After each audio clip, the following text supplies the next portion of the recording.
Welcome to the Jack Jones Show. It's always a pleasure to have you here. A lot's going on in America right now, and if you blinked, you might have missed it.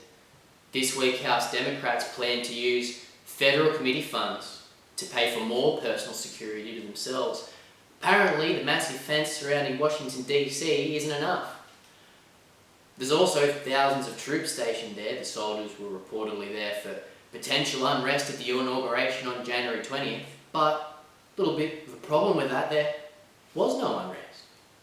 Not only do the troops remain, but they're still arriving, thousands of them.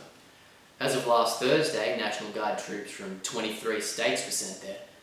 More states have sent troops since last week, so what are they all doing there? J.B. Pritzker, the Democratic governor of Illinois, said in a press conference release announcing the deployment that we must root out dark forces of racism, white supremacy, and disinformation. Scary stuff. Apparently the Capitol Hill riot means that soldiers need to be present to fight racist, white supremacist disinformation, except there are no rioters. And when there were on January 6th, the issue wasn't racism or white supremacy. So what's going on here? The Democratic Party are scared. They sense a real populist uprising in America. They sense the disconnect between Washington and the rest of the country. It's happening and they can see it. How can you tell? Democratic governors are sending troops to DC, not seen since the Civil War, for a false reason. You can also tell by listening to the Democratic Party's mouthpiece, the mainstream media. They are rapidly proclaiming to anybody who will listen that the biggest threat to America right now is domestic terrorism. Have a look. My colleague Jim Sciutto, he's covered international terrorism for 20 years and says that the parallels to the domestic terror threat are frightening. And he points to, and I quote here, radicalization online, demonization of the enemy to justify violence, draw to a cause greater than themselves, devotion to a cultish leader. That said, are we doing enough to combat this threat? This is the way law enforcement looks at the domestic terror threat now, as equal or greater than international terrorism. If we compared that to a U.S. politician propagating Islamist terrorist thought, materials, lies, etc., imagine the reaction. And yet, sadly, there's still a partisan reaction to this, some denying that the threat is real. That's right. American citizens are now even more dangerous than foreign terrorists. It's not just the mainstream media who's saying this, it's the politicians as well.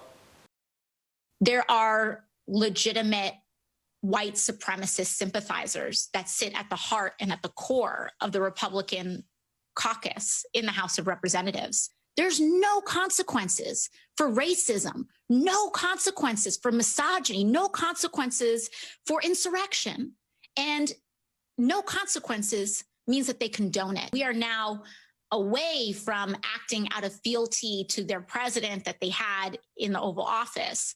And now we are talking about fealty to white supremacist organizations as a political tool. What's the effect on people who hear that? The Republican Party is in fealty to white supremacist organizations. Strong words.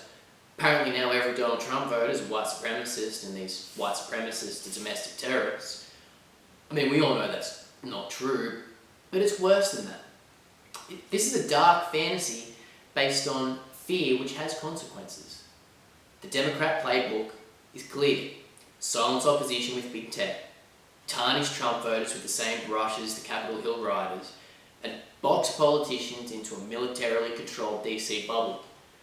Meanwhile, the new president can just sit back and sign the most executive orders in the first 2 weeks of a presidency in living memory. It's scary where this is going for the American people. The truth is, America's leaders don't have answers or explanations for what's going on. Why is that? It's because they're deeply implicated in these issues. They know it, and they know that you know it. Populism starts when people begin to figure that out, and that's why everything feels so unstable at the moment. That's why the ground's so shaky. That's why DC's surrounded by a fence in the military.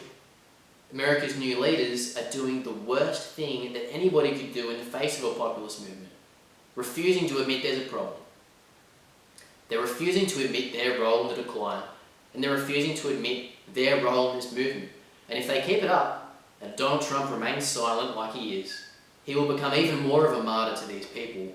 The movement grows, and the hole is dug just a little bit deeper.